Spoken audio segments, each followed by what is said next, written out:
get Cider Business School session number 3 started. I just want to thank everyone for joining us today.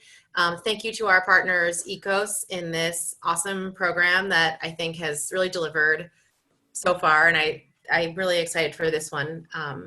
This is our panel about the future of sales. And so because it's such a complicated, complex topic that touches nearly every aspect of what cider makers are trying to do, we thought we'd invite people who kind of represent different parts of the industry to kind of give their perspective and have it more of a panel than a one instructor kind of class like we've had so far. So my name's Emily. I'm the editor of Cider Culture. I just realized I didn't say that. And I won't really be involved in the panel, but I'm really excited to introduce you to the people that we do have to talk about sales. So Alec Johnson from Ekos, he's the senior sales manager there and will be our moderator today. And then we have 4 panelists, like I said, each representing a different component or aspect of sort of the sales side of cider. We have Dave, who's the Chief Commercial Officer from STEM Ciders in Denver, Colorado. Welcome, Dave. We have John, the CEO from Bull City Ciderworks in Durham, North Carolina. We have Jackie, who's the sales captain from Pint Cider Distro in California. And we have Heather, the solution partnerships part of Square, the platform and processing that I'm sure we're all familiar with. So that's who we have joining us today. And I know we had lots of great questions kind of coming in from people who registered before the fact. So thank you for that. And I'm ready to hand it over to the panelists now. Thank you again all for your time, and I'm really excited to see and hear what we've got to talk about. Thanks, Emily. Like she had mentioned, my name's Alec Johnson. I'm the senior sales manager. And we'll go ahead and get started. We'll start with the big question in the room for all of our panelists is, what shifts have you seen during COVID? So we'll go ahead and start with John. John, if you could let us know what kind of shifts you guys have seen during COVID. Yep. Absolutely. Thanks for having me. I'm John Clowney, as I said, from Bull City Ciderworks in Durham and also Lexington, North Carolina. So I'm actually sweaty from bottling at our Lexington facility today. Obviously the biggest thing is slowdown in sales and just kind of morphing and transitioning of the sales channels that we have. So if you look at them, we'll probably shape up in July being off somewhere between 50 and 53% on a year-over-year revenue basis for July. Obviously, every state has a little bit different kind of current legislation or regulation of what you're allowed to do or not do in retail sales. So we are allowed to have our tap rooms open. So we've got both of them open, Lexington and also in Durham. Lexington, though, we're only open a couple of days and we're getting ready to do some renovations, so that might get closed. But certainly seen drastic decline in our retail sales. When you look at the distribution side of our business, really, we kind of run, if you look back the last couple of years, about a 50-50 split between retail sales as well as distribution. And then if you look within distribution, about a 50-50 split further between package versus draft product. Obviously, this year, with everything changing very drastically in March, April timeframe in North Carolina, as well as the rest of the country. And we distribute, for perspective for everyone, throughout North Carolina and a little bit into South Carolina. So really, a lot of my comments are geared toward North Carolina, which is where the majority of our sales and distribution happen. But certainly, all draft products shut off immediately in March as soon as things started shutting down or there were restrictions on bars and restaurants. So that pretty much got rid of the draft product, and then packaged product obviously kind of sustained and even picked up a little bit, going through chain counts and grocery stores. So certainly I didn't have package. They felt like they really were getting pressured just because they didn't have that format to get out to the customers. So we were lucky that we've been able to continue to push out through our distribution channels and hit chain accounts like our grocery stores and Total Wines and Whole Foods and places like that. So that's certainly been an upside for us. So we've been lucky from that side. And, you know, moving forward, we'll kind of see how fast things snap back. I mean, one of the biggest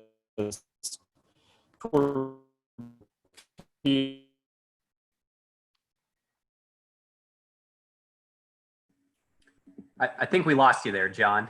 Can you hear us? Yeah. Can you hear me? Alec, can you hear me? I can hear you now. You were cutting out there for a while. Oh, you know what? Yeah, I just got some things said internet connection's unstable, so maybe I'll try to move. Okay. Yeah. We can come back to you once we get a stable internet connection. Yeah, whatever. That's good. Okay. Perfect. I'll throw the question over to Dave as well. What kind of shifts have you seen since COVID in your part? You know, very similar to what John said, with the retail business basically shutting down essentially here in Colorado. That was obviously a shocker. And then our wholesale business here in Colorado, we are not in the grocery channel. All cider is not, and wine is not in the grocery channel. So we really didn't get a direct benefit from the shift that all the grocery markets really saw across the country. That said, we already had some innovations happening here in Colorado in our portfolio, which were helpful in the liquor channel. And then we had a couple of new markets that were already on tap to open. So we had a little bit of insulation from the huge losses. It was shocking to look at our depletion reports and see, you know, draft in Colorado, which is half of our business, go in February to be, you know, a couple thousand cases to zero. And it was zero, zero, zero. It was terrifying. But on the negative side, we lost some restaurant help, but we did have some help on the wholesale side, which was really, really good. Additionally, we were able to obviously ramp up quickly on e-commerce and some other areas where we could sort of get a little bit closer to the customer as fast as we could. That too, we have a mixed 6-pack, which is helpful, and then we have a mixed 12-pack. So as both independent liquor, in addition to grocery, where we had distribution, you know, pivoted towards those larger packages, at least we were there with something in order to soften a little bit of the blow. But those are the big major dynamics that we really saw in our portfolio. Awesome. And Alec, just to check real fast, can you guys hear me a little bit better now? Yeah. Yeah, okay. We can hear you a lot better. Yeah, well, I went back into the hot warehouse for you guys. So. There we go. Well, we can throw it back to you, John, now that we got the internet connection for you. Yeah, for sure. I don't know what you heard, what you didn't hear, but certainly what I was saying is clearly like a lot of things that we do in the summer, both on premise and off premise, with those events being canceled, that's certainly kind of torpedoed summer profitability. And, you know, I think when you also look just generally, a lot of the profitability that comes out of anyone in the brewing or cider industry or wine industry, that retail taproom margin is so critically important because you aren't making nearly as much margin, even doing self-distribution, but certainly if you're doing third-party distribution, which we primarily on our distributed product use third-party distributors. So missing out on a lot of that revenue is not just missed revenue, but also the lion's share of your profitability going through the summer. So it certainly has been a major impact to our sales and cash revenue. The other thing that David mentioned is certainly getting creative with things like the mixed 6-pack. We've done something similar that's been very popular both at retail as well as getting into the chain accounts. I think because it's something that still gives your discovery buyer a very low price point and low risk in terms of getting in and trying 3 separate products, as opposed to, you know, your price point on your 12 packs or 18 or 24 packs are going to be drastically higher, right? You're probably somewhere in the teens into the 20s, but you know, for $10, $12, you can still get into a 6-pack, try 3. You got 3 hits to try to convert the customer. So I think it's, you know, beneficial for us to let them see some of our portfolio, but also very low risk for the consumer to hop in. So I think mixed 6-pack is very interesting, it's also probably the most cumbersome and headache thing to pack and actually execute. So while the consumer likes it, it's the worst thing for the bottling and packaging crew. Well, I can speak on behalf of the consumer. I love mixed six packs. So Yeah, for sure. Yep. Awesome. Well, we'll kind of, same question, but we'll kind of go in a different direction. We'll go over to Heather, kind of on the Square side. How have you seen shifts in the sales channel?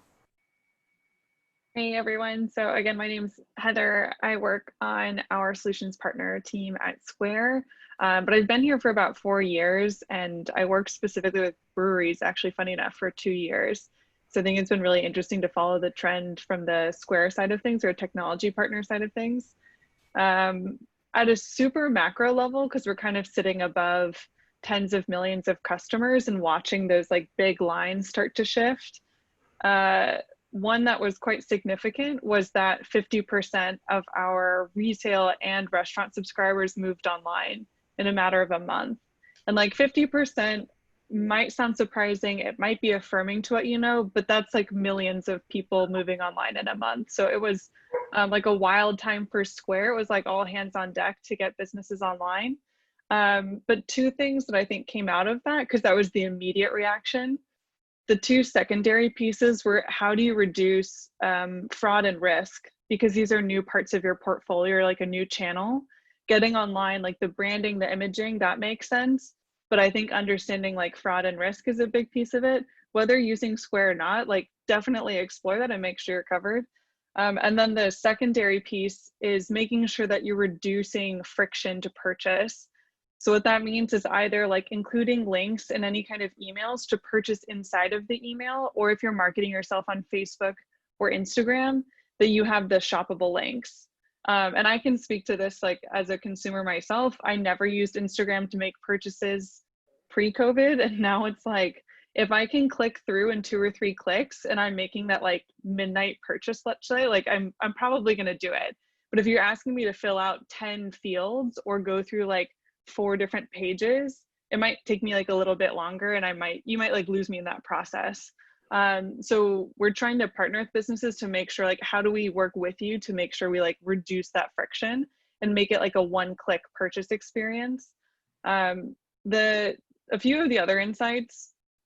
So one is that we're seeing small businesses and large businesses, and a small business we would define as someone that's processing maybe like $250,000 annually, like on that side of the spectrum. But then those that are doing like $5 million a year, so maybe they have like either 2 large locations or 5 small locations, the needs of those sellers are starting to converge in a COVID environment. Like where before they're quite disparate, I think you're going to see a lot of companies start to service like larger needs just around omni-channel, which is a buzzword. But again, I think that'll bring down the cost of some of those products to make it possible for businesses to be truly omni-channel. So I think that's a positive. The last thing I would say, and Dave, I think you mentioned discovery customer. One thing that I would definitely share is that I don't know if all of our sellers realize it yet. It's not obviously just about short-term survival, but in terms of long-term survival, like the seed I would plant is that your discovery customer it's going to be a generational shift. Like that's happening right now.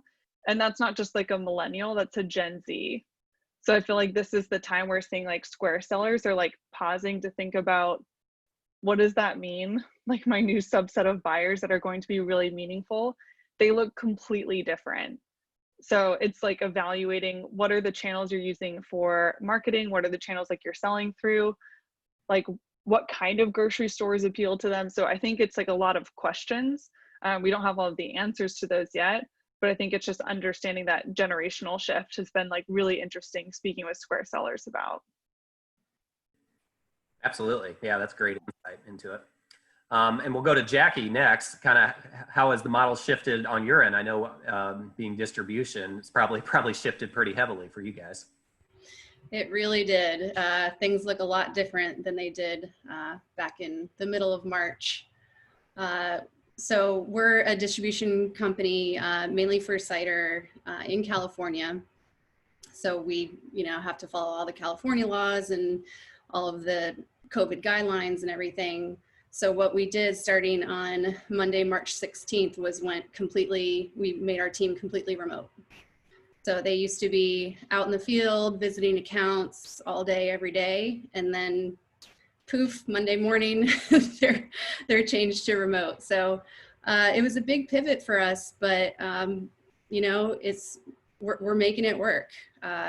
We never thought that emails were really the best form of communication. You know, you don't really get a lot of back and forth with those, but now they're the #1 form of communication, followed by phone calls, text messages, Instagram DMs, whatever we have to do to communicate with people in a safe way.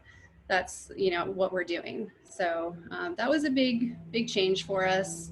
And what we did in the beginning, we just focused on maintaining relationships. You know, if we think back, it feels like a million years now, but if you think back to March and April, it was kind of a scary time, you know, and a lot of places had to shut down right away. So we really just focused on maintaining those relationships, reaching out, just checking in with people. Are you okay? You know, sales was just kind of secondary to that. We just wanted to make sure they were doing all right and that they knew we were here for them if there was anything we could do. You know, we acknowledge we're just a distribution company. There's probably not a whole lot we can do, but we wanted to make it clear that we're ready to help in any way possible. And then, you know, we have the same challenges that the suppliers are facing with on-premise business that obviously just almost completely disappeared. It did come back online a little bit, you know, end of May, early June, and now we're shut back down. So not a lot of on-premise business happening, but we do distribute to a lot of markets and grocery stores and things. So that business obviously increased. So we haven't seen, you know, the type of, you know, the channels fluctuated, but sales in general, we're doing okay, which is nice for us. So, and, you know, we had the advantage of being able to tell the people that did have to shut down that the product they have is okay. You know, for everyone in the beer world, that's a lot more difficult. They've got product that has to be, you know, consumed fresh. Whereas for us, you know, we can explain like, you know, you can let this stick around for a little while. You're not going to take a loss on this. For sure, when you do open back up, check it, make sure it's okay. And if it's not, we'll take care of it. But you know, otherwise we do have the advantage of that, I think, in the cider industry, which has helped a lot.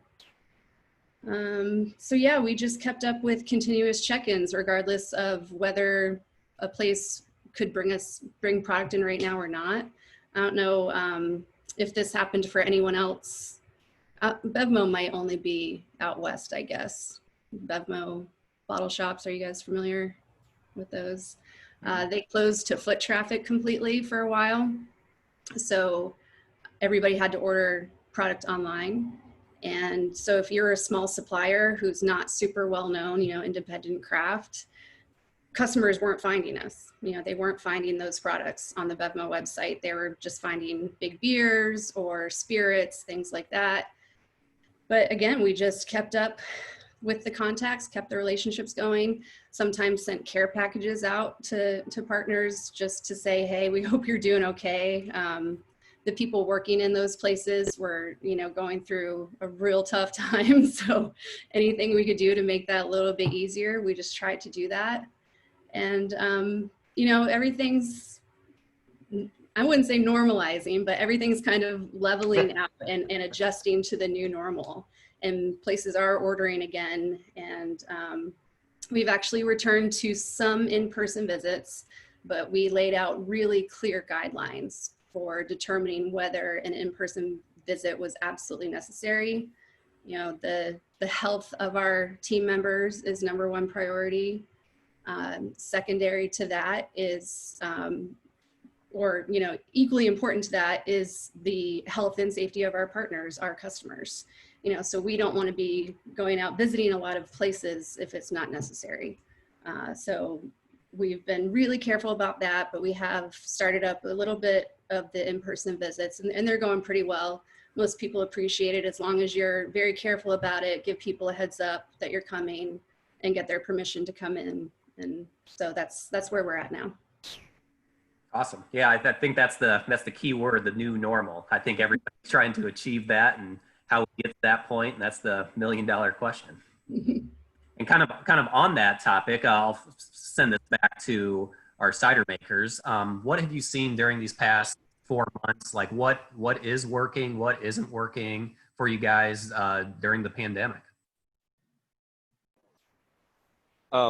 For us at Bull City, you know, in North Carolina, we are allowed to do some level of home distribution or home delivery. So that's certainly something that we mobilized immediately in March as things were closing down, put everything online, whether it was crowlers or 6-packs. And then if it was over a certain dollar amount on the order, we would deliver it free within reason. I mean, this was only confined to a few counties where we had density that makes sense. You can't drive all over the state. You're not going to make any money. But within Durham County, Wake County, Orange County, kind of the research triangle of North Carolina, we've done deliveries since March, and we've actually still just kept them going because you certainly have a subset of the population that even being allowed to come back doesn't mean they are comfortable yet to come back, no matter your sanitation practices. And we totally understand that and respect that. And so we want to try to make sure we do everything that we can to get the product to our customers and fan base. So certainly mobilizing online, ordering, and not just for delivery through UPS, but you know, having people go out so that there's still that contact with our business was something that's been important to us. You know, lots of things aren't working. Let's focus more on the things that are. This is an interesting one actually for us, and that was that when we had to close down our restaurant, again, we're a little bit fortunate in the fact that we operate in California, Colorado, Illinois, Wisconsin. So we have a little bit of a wholesale volume base that we could operate off of. And that was helpful to us, and it gave us a little bit of cushion. But we had to close our restaurant and basically shut down our production facility, both of our retail locations. We really were forced to ask ourselves how we're going to take care of our people. So we, from a sales perspective, we kept everybody inside and we didn't let anybody go out. We have a small sales team, but then we decided we wanted to make sure we tried to feed. We have a restaurant. Let's try to feed our team. So we began to make meals for our team to keep our chefs busy. And then we were able to get some favorable pricing from those from our vendors, because they weren't selling any food to any other restaurants because everyone was closed. So we fed our people, and that kind of grew into a, wow, people are really loving what we're doing. And so we began to make that available via online ordering to the consumers. The business wasn't huge, but it allowed us another opportunity to connect with people. And actually shout out to Heather and team, because Square was helpful for us in pivoting quickly against this new model, which we then expanded into more curbside. So what started out as a huge negative, we were actually able to turn into something of a positive. And it really made us think like, okay, what else can we do? This was something that was really shitty. And then we kind of turned it into something a little bit pretty cool, and let's go. So one of the positive things that's come out of this has been us taking off the blinders and not thinking like this, but beginning to think much more widely. And you can't quantify that. You certainly don't see that on a P&L. Hopefully we'll see it someday on our P&L. Absolutely. Like the old adage, when life gives you lemons, you got to make lemonade out of it. So, and kind of on that. Oh, go ahead, John. Another thing that we've done is kind of partnered with other businesses like we would typically do, you know, if we were in normal environment doing festivals and events and things like that. But we have had some instances in North Carolina, particularly in Durham, where we would do pallet sales. So they were more of a drive-through pallet sale kind of setup. So it might be, you know, 6 or 8 breweries and us and maybe another cidery. And we would send a person there and send product. They would actually run all the transactions through their Square account. And then kind of split out, you know, tips that they might receive to the other breweries and cideries and stuff that were there. But that was a great non-contact way for people, particularly, now we haven't done one in a while, but particularly through March into May, that was a great way to be kind of a contactless point for people to come by and one-stop shopping, get a lot of different product. So that was certainly helpful and kind of gave a little semblance of normalcy in terms of working with our peers in the industry again. Awesome. Yeah, we'll go back to Heather, kind of on what David mentioned, selling online. What tips do you have for people for selling online and how to present yourself in the best way? Yeah, it's definitely no easy task. I think there are companies that have been trying to do this well for decades. So I applaud, and I'm so like in awe of the number of businesses I've gotten to talk to that have just completely pivoted on their own models and taken off their blinders, because it's a new experience and it is really challenging. Like, you are suddenly like operating off of a model that's successful, and now you need to be an expert in these like new fields very quickly, and selling online is just one of them. And I think I saw actually a study with McKinsey that came out yesterday that said we've accelerated the rate of online business in the last 30 days by 10 years. And there's a graph that's showing like pretty steady increase and then it just spikes. So we've like literally jumped ahead a decade into the future, which is really cool. It just means we're all in this chaos bubble of like, where do you find yourself, and adapting really quickly, but it means there's a lot more opportunity. So for selling online, I would say some of the key tenets, I think there are some like basic ones that everyone should know, like I mentioned before, like make sure you have like fraud and risk set up properly. And then hopefully this goes without saying too, like building a functional website is really important. So like having your inventory counts be correct, but I would also say like invest in your images. Like this is so important in branding. Have like really consistent images. That's like worth its weight in gold.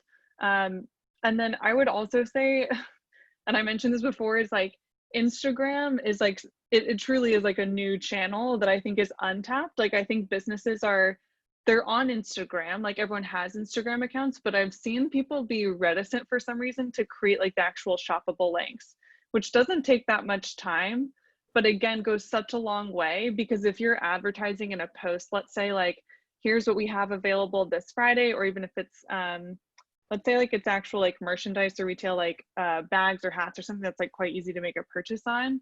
If they can just click on that and then it says purchase, they can purchase it directly through Instagram. Again, that's just one avenue and like one way I would just drop a seed to say, if you're exploring online, having a beautiful website is great. Also explore things like Instagram, where it doesn't take like an agency or a developer to set that up. It's like quite straightforward. They've really invested in the what they call the DIFA model, which is the do it for me, like DIY almost. So online, make sure you have fraud and risk, invest in really good images, explore Instagram as well. And then down the road, I would say, I think it was John, you mentioned like partnering with people locally.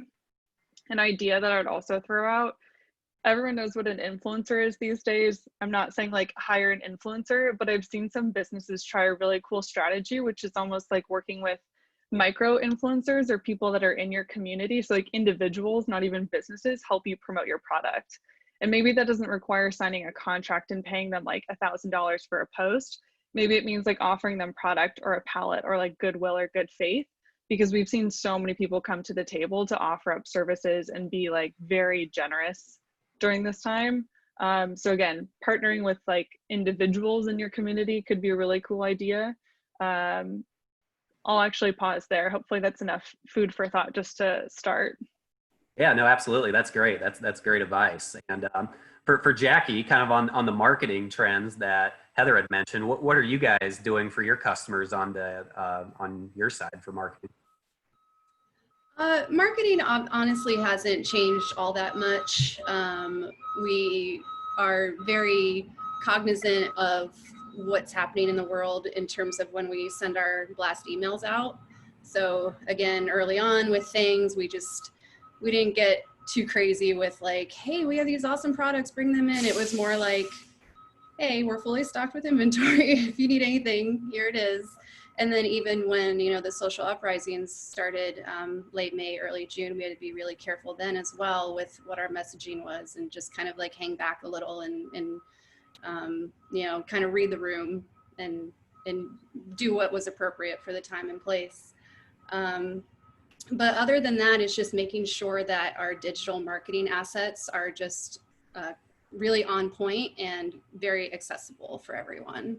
So we actually, I set up, real simple, I just set up a Google folder that as long as someone's got the link to it, they can get to it, and it's got images for all of our products, all of our sell sheets, just anything they might need. So just making sure that that was really dialed in. Awesome. Great to know. All right, we'll go back to the cider makers and kind of on the sales and marketing side. We had a question. What challenges or what do you guys run into in selling and marketing in areas where people don't really understand what cider is? I can go ahead, Dave, if you absolutely. like. So, I think one of the most important parts for us, we started in 2013 in the garage and then started commercially selling and producing in 2014. And at that time, I mean, really, your primary cider available in this market, at least, was Angry Orchard. And then from that time, we've grown from ourselves and Noble up in Asheville around that time to about 24 cideries in the state. Just formed the Cider Association for North Carolina this year as well. So that's been good. And I think there's more and more education and awareness that's coming about on cider. But initially, and even still in new markets that you're going into that necessarily don't necessarily have a lot of cider, I think it's critically important to get out and talk to people. You have to let the people try the product so that they can make the decision and understand what it is. I think there's the misconception, for better or worse, depending on what you like, that a lot of people, as we've done tasting, samplings, events, we've done thousands of events at this point. I mean, I think if you look back 2 or 3 years ago between grocery store or chain store samplings, as well as working beer festivals and things like that, we did over 300 events, right? So you've got to get out, you've got to see the people, you've got to make that face-to-face connection with them and let them try the product, because you can't tell you how many times you go to the grocery store sampling, you're giving away free product. So they're like, oh, it's cider. I don't like cider. It's like, well, look, it's free. Just try it. If you don't like it, don't spit it at me, but you can throw it away. It doesn't matter. It's no monetary risk to them. And if they hate it, they hate it. But you can't believe the number of people that you'll engage in that sort of scenario or that sort of format who then are like, wow, that's not what I expected at all. So really, I don't think there's anything better than truly being in the trenches and actually being face-to-face with people and standing with your product and letting them try it. And, and also at that time, that's your opportunity to explain that to them. There's a whole range of cider. You've got super dry ciders that are more wine-like. You've got super sugary sweet ciders that are more soda-like, right? And so it's really talking to people, letting them taste the product, putting it on their lips is the way to change that and educate people in a market that don't have an idea. And it varies, state by state. I'm sure, you're not allowed necessarily to work beer festivals in certain states, but for North Carolina, luckily we have been able to be part of wine festivals, beer festivals. We're classified as unfortified wine, in North Carolina, which mirrors nationally. In Georgia, it's very different. It's actually malt beverage, right? So every state's a little bit different. South Carolina doesn't have a determination on it. It's kind of either way. But in most of these states, you still would be able to work some sort of events or do some samplings with maybe some caveats of how it works. For example, in South Carolina, we couldn't pour when we were working events there, but the distributor would have people or volunteers who would pour the product. So you could still stand there and actually talk to them and tell them about your business and everything else. So I think educating them about your business and how you are part of the community and how your product tastes and kind of the range of the product is the best way. And the only way you can do that is actually talking to people. Every digital thing, and that is not to slight what our other co-panelists are talking about with marketing and digital, because we were very active on that. You absolutely have to do that. That's low-hanging fruit that 20 years ago didn't exist for small businesses. You can have a very limited to negligible budget and really make a lot of moves for your company with digital marketing. But if you're really trying to convert somebody to cider, just seeing a sexy 5-second video on Instagram or Facebook or something else, well, that's cool, but it doesn't let them taste the product, so it doesn't necessarily convert them. You have to let them try the product. Yeah, not much to add there other than there's people buy things for different reasons, and the only way to find out why they buy things is by asking them questions. And the best way to do that is whether there's an online interaction, people are reaching out to us via social or otherwise. We try to make those conversations really, really personal. And we try to make, whether that's over the bar or whether that's digitally, and then asking questions, because there's usually some reason why folks are willing to buy cider, because generally speaking, they just don't know much about it. So that's our opportunity when we ask a question, is to link up with what is important to them. There are sustainability benefits to cider that I think folks don't even think about. There are health and wellness benefits to cider that people don't even realize. And so those are the areas that we try to focus in on to build culture around cider, because it's still, sub 1 share out there. But as John said really, really well, at the end of the day, it's flavor and sampling. We had this funny little anecdote at STEM that if you guys remember the old commercials where the woman had the shampoo and she said, "Gee, your hair smells terrific." This is kind of like that. When we sample people on our ciders, they all say the same 5 words. "Wow, I had no idea." Every single time they go, "Wow, I had no idea." And we go, "Yeah." So that personal interaction and getting people to sample, it just gets them on board immediately. And so we try really, really hard to force that issue every single chance we get. Awesome. Well, I tell you, that's one thing I'm looking forward to getting back, especially at grocery stores or festivals, is those free samples. That gets me to the grocery store and getting to try new products. Kind of back to what you talked about on the cider culture. What do you guys do, or how do you create that culture within your community to help drive demand? I mean, I think a lot of it is certainly, co-hosting events, doing other things with people in the industry. The cider drinker is going to overlap. They probably also have people in their family or household that are interested in craft beer and or wine. So you're not necessarily competing against craft beer. And that's, something that we always reiterate to, bars or breweries.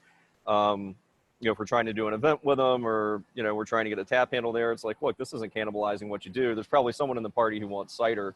So I think certainly partnering with other folks is a good way to get exposure. And again, it's letting people try that product and kind of getting things out there.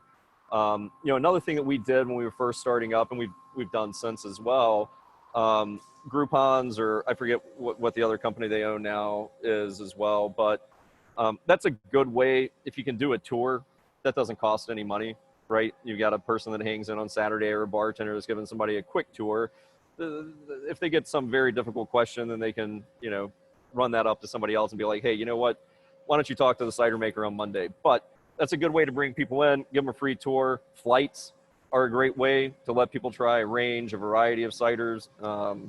We sell a ton of flights every year at both locations. So I think that's certainly a good way to introduce people to cider, let them see a big scope of that. But I think one of the most important ways is also not segregating yourself from the community, right? So part of building the cider culture, cider community, well, that's just a subset of the actual community. So get involved. What are the different things that are happening, whether it's with nonprofits in your community, things with education, things with hunger, things with agriculture, sustainability. Figure out what are the ways that you can get your business involved and do something that is, one, good for your community, which is why you should be doing it, but it's also going to highlight your business as a positive influence on the community. So we do a variety of different events and work with a ton of different partners in Durham, as well as here in Lexington. And it's, not just having them in the tap room and hosting things. We'll do dollar pint donations, things like that. But I think any way that you can encourage your team and your colleagues to get involved, to actually work in the community with nonprofits and other things, is certainly a positive. So here I work with the United Way pretty heavily in Davidson County, where a bigger location is. And then, Robbie has a whole calendar and agenda of things that'll work with on a regular ongoing basis. So you'll certainly get some business benefit out of doing it, but I think the better reason is certainly to do it for your community. And what you'll find being engaged in all those different engagements and events is you'll find your cider culture. You'll find your people. Yeah, we widen our net that way too. Obviously, the first thing you think of is samplings and tastings and events and whatnot, but If we keep on talking cider only, then we're gonna continue to get the same result that we have right now, which is we're in a low share environment.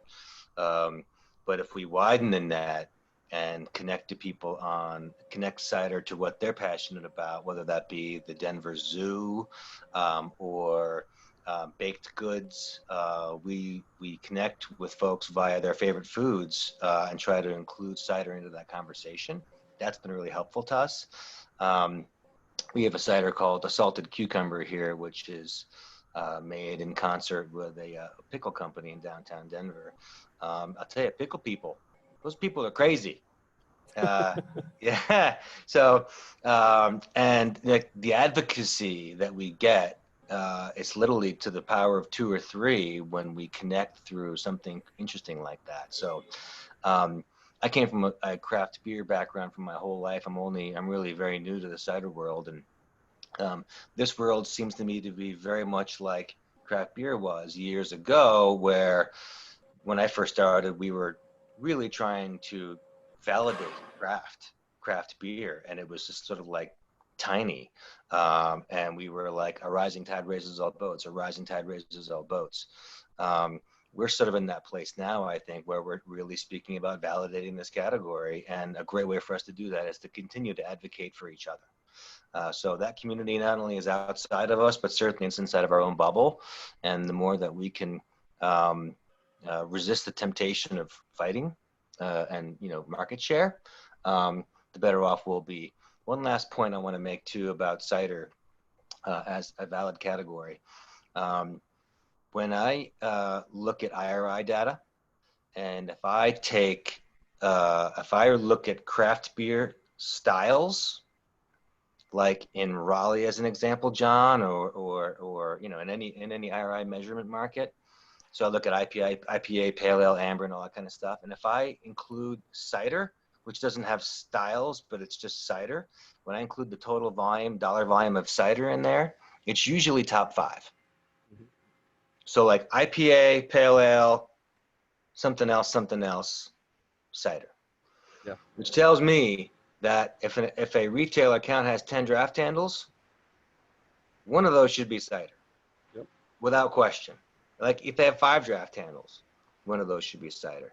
So one of the ways that we can build community around cider is to validate it in the eyes of retailers, which are the ultimate gatekeepers. So there's some data out there available to us that I think that we can yell a little bit louder about the awesomeness around cider. And I think continuing to work together like you're talking about, I think the craft beer industry has done a much better job of collaborations generally. I think because the cider industry is so new, trying to everybody start their business and get enough market share, right, so that they can operate normally.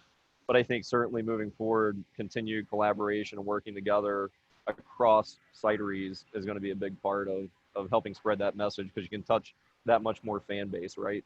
And we certainly try to do everything that we can to help other cideries around us. I mean, we've been fortunate of how and when we started, and we've had some pretty good success. So we try to do whatever we can to help out and be part of the community. Yeah, that's great. That's what's awesome about the craft community, whether it's cideries, breweries, wineries, just the collaboration that's involved, and everybody's looking out for everybody else's best interest as well. Mm-hmm. All right. We'll pass it back over to Jackie. I'd like to hear from you just some of the benefits of working with a distributor and some tips that cideries should know when they are partnering with distributors. Sure. There's, I think one of the obvious benefits is just the reach you're going to get with a distributor versus trying to reach as many people as you can as a supplier. Suppliers have a lot of jobs to do. And so trying to also have a huge team on staff that can go out in the field and reach all these different accounts, it's very daunting to try to have that many people on your staff to do that. So obviously partnering up with a distributor takes a little bit of that burden off you. They've already got established accounts that they can bring you into. They have established relationships. So, that part of it is taken care of, which is nice. you also don't no longer have to worry about all the logistics behind it, you know, the order processing and the delivery and dealing with any mishaps with the deliveries or anything like that.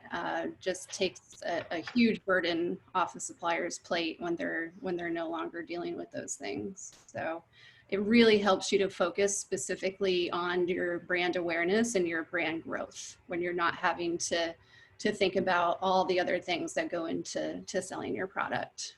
So in terms of any advice, for me, it's all about communication.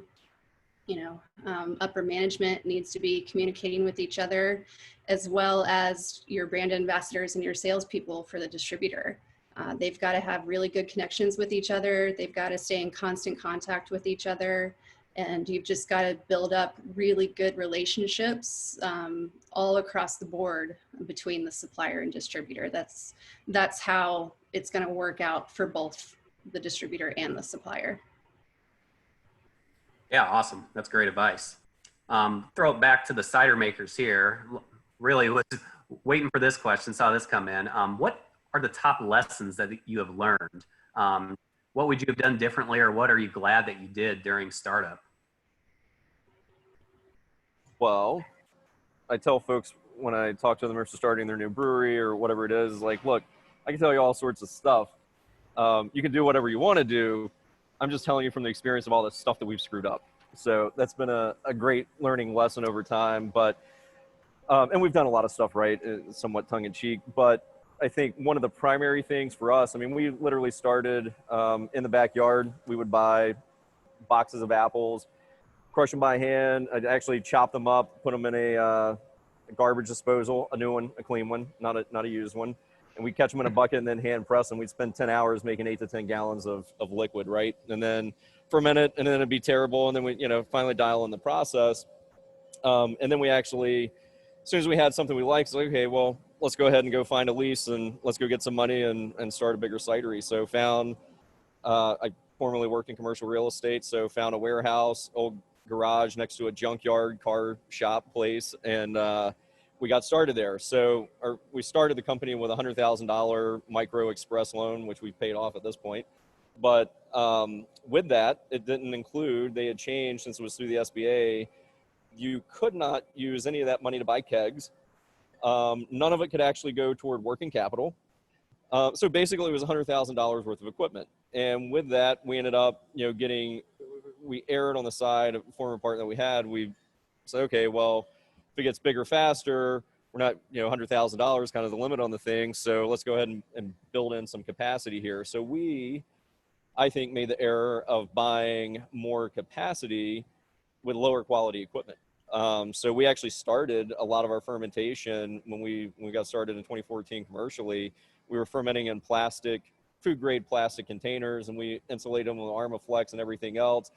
Had these guys out of Brooklyn fabricate some chillers for us that we then ran on a draft line chiller system to try to cool 1,500 gallons of cider in a plastic vat. It's not an air conditioned space that we're in, a garage, anything like that. That was our biggest mistake, of really just having equipment that I wish we would have downsized the scale of the equipment that we were buying and upgraded the quality of the equipment, because it certainly lends itself to more repeatability, consistency in your product, which is certainly important because as you have people come out, and I understand, apples are going to change throughout the year, but it needs to be pretty damn close to what you make every time. They don't want to get your flagship product and you're like, wow, it was really great last time, I don't like it this time. So I think having better equipment so that you can really dial in consistency of your product and build your brand off of that are critically important. Beyond that, distribution, which can be fantastic, Jackie. Making sure you're ready to go in distribution, that you have the capacity, both of your equipment and your team, to be a successful partner with the distributor, because you're only going to get as much out of it primarily as you put into it. If you were early enough in the game, then I suppose that's less true because you can just carve out market share. But as it's more and more competitive landscape, you really have to make sure you've got the manpower, not just for sales, but for your production team. Do you have the capacity to meet those demands? Because once you do go into a chain account format, you know, your Food Lion or Harris Teeter or whatever we have in North Carolina, or your Vons or Albertsons for you out west people, they're not going to accept holes in your grocery store. If you're not willing to fill that shelf, then they're going to kick you out and get somebody that can actually fill the shelf. So making sure you're actually ready to do that. We probably got into certain markets of distribution that we probably could have held off a little bit longer. But there's, I mean, look, we could talk another 5 hours about things that are good things or not, or lessons learned or things that you do differently. But I'd say those are two pretty important ones.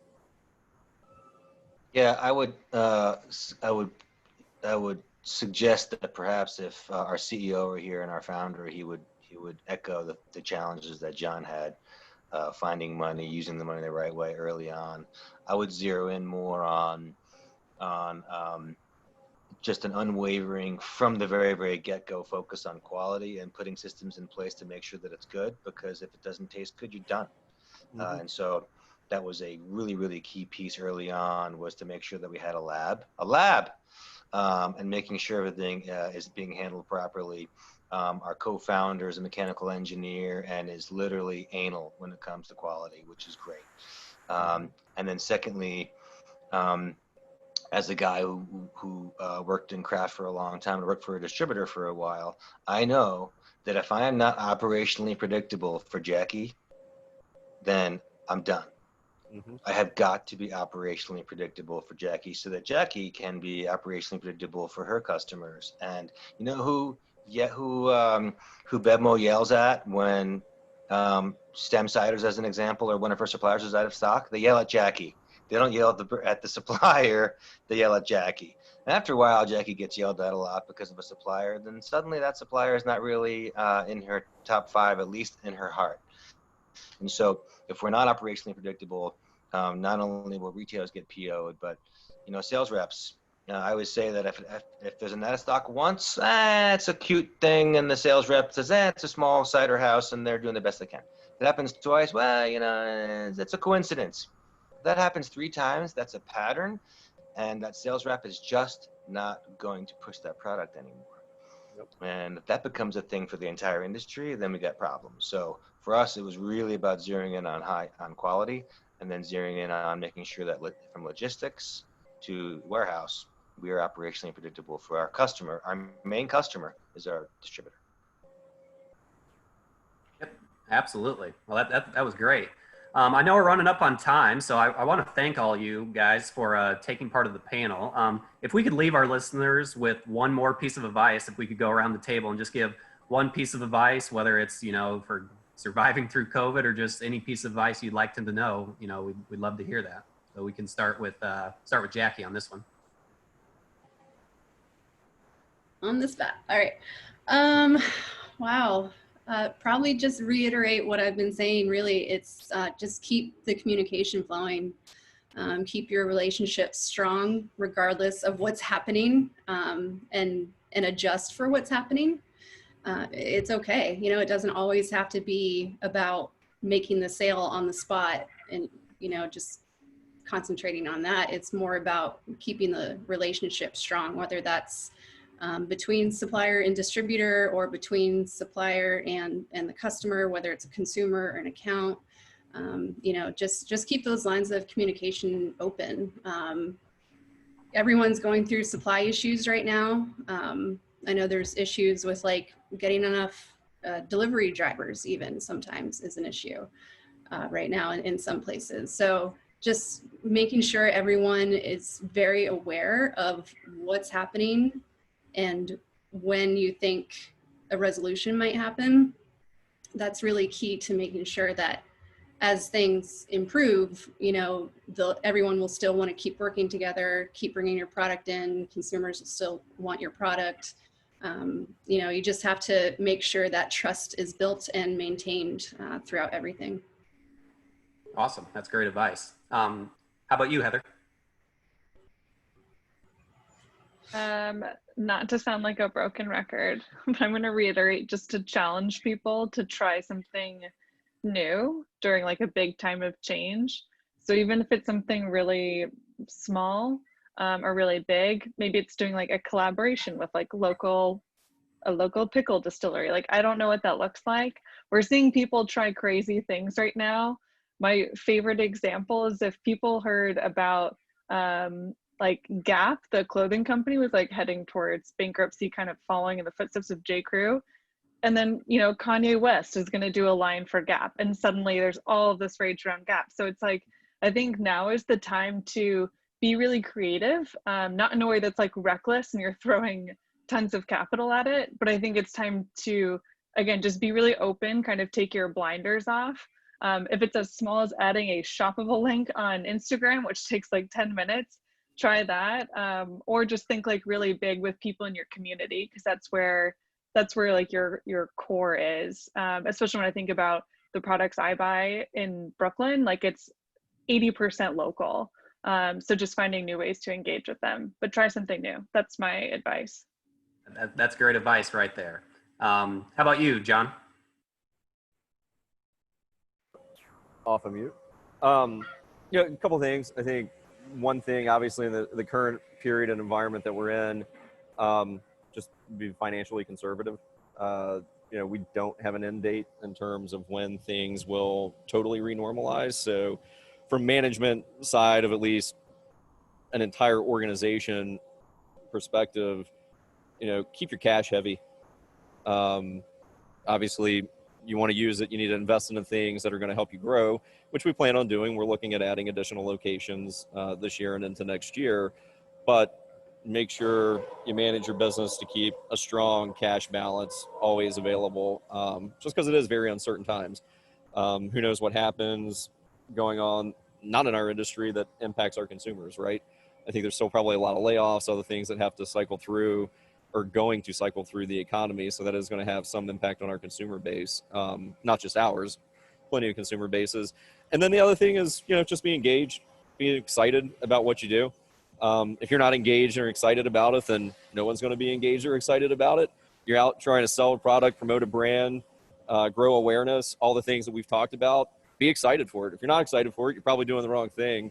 And if you're not engaged in it, you're certainly doing the wrong thing. But, you know, if you've got that kind of zeal and exuberance for your brand and your products, then you can probably do quite well if you pay attention. Got to have that passion for it, that's for sure. Yeah. How about you, Dave, to round it out? The two main bullets, notwithstanding making sure that you have the financial wherewithal to keep going, but you know, you have a choice right now. You can either jump into the foxhole, or you can like go, let's think big. Like, as someone said, don't let a pandemic go to waste. Like, this is our chance to like change everything that how we think. So let's do that, right? So climbing into the foxhole for us is not an option, and we're constantly thinking about crazy ideas. Our founder always says like, okay, I haven't heard any crazy ideas today. Like, how cool is that, right? And then the second thing I would say is, once again, climb on top of the mountain. We need to grow this category. We have to grow this category. And so we need to educate and sample every chance we get. I walk around my neighborhood and I'll make a little mixed 4-pack and I just put them on people's front doorsteps. That's what I do. I ride around in my bike and I drop off 4-packs to people who don't normally drink cider. So we need to be category growth minded as much as we possibly can. Absolutely. I need a neighbor like you. I need someone driving around on a bike products to me. That would be great. I was just going to say, I guess I'm moving next to Dave. Yeah. Well, awesome. Yeah. Well, I want to thank all of you for taking the time to be part of this panel. I think it was very informative, and hope all the participants took some great bullet points out of it. Our pleasure. Yeah. Thanks so much for having us. Thank you so much. Yeah, thank Pass you. it back to Emily now. Yeah, thank you again. Looks like we're getting some little chats from their participants as well, saying thank you. Thanks to everyone who joined us today and who's been with us on the Cider Business School ride. We have one more session next Thursday, also at 4 p.m. Eastern Time. This one's about accounting. Maybe not as sexy a topic as sales, but they do go hand in hand, right? I mean, I'm just a writer, so I don't really know. But I do think it'll be a really valuable kind of fourth component to all the different aspects of the business that we've discussed so far. Again, still not too late to invite friends or colleagues to register for the last one, or also to register to receive recordings of the sessions that they might have missed. So links to all of that at ciderculture.com. Thanks again to Ekos. Just so happy with how the panel today turned out. Thank you so much for your creativity and insight and expertise. I hope it was valuable for our participants. And best of luck to everyone. Keep your chins up and have a great weekend. Awesome. Thank you. Thanks. Thank you. Thanks, guys. Take care. Bye. Bye. Bye.